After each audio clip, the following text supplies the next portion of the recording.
항쟁의 기관차 6월호 유중 정세.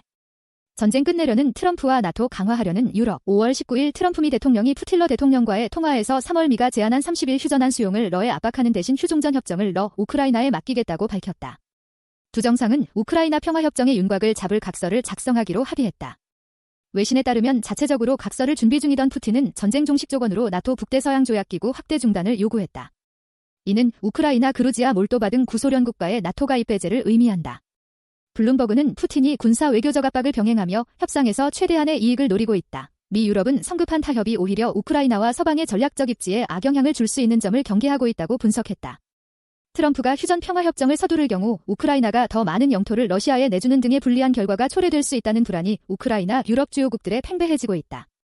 독일이 본격적으로 전쟁 가능한 국가로 탈바꿈하고 있다. 5월 20일 외신에 따르면 독일군 전차부대가 리투아니아에 상시주둔될 예정이다. 리투아니아는 러역의 영토 칼리닝그라드, 벨라루스와 인접하다. 독자체군 부대의 해외 상시주둔은 2차 세계대전 이후 처음이다. 전범국 독일은 2차 대전 이후 군사력 증강을 자제해왔으며 해외 파병도 나토군을 통해 이뤄졌으나 우크라이나전을 계기 삼아 기조가 바뀌었다. 트럼프 행정부의 유럽 안보에 대한 무관심이 확인되면서 미를 대신해 유럽 방위를 주도하며 강한 독일을 이끌겠다는 것이 메르츠 독 총리의 구상이다. 독은 최근 국방비 무제한 증액이 가능하도록 기본법 헌법도 개정했다. 집권 기동민주당 주도로 징병제 부활 논의도 활발하다.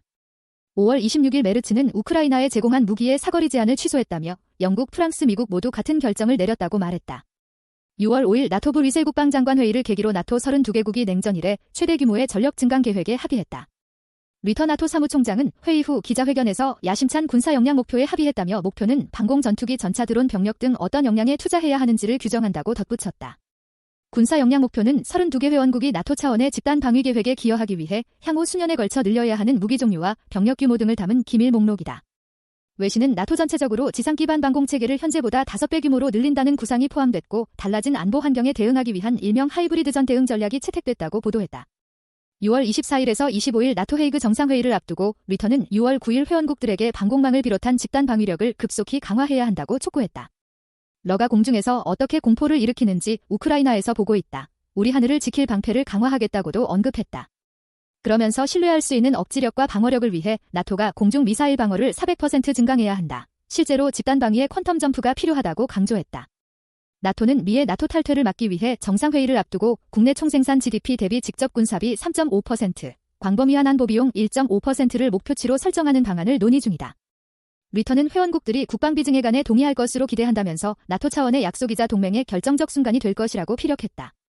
6월 4일 러는 전날 시작한 나토의 발트해 해상기동연습 발톱스 2025를 극도로 도발적인 행위 규정했다.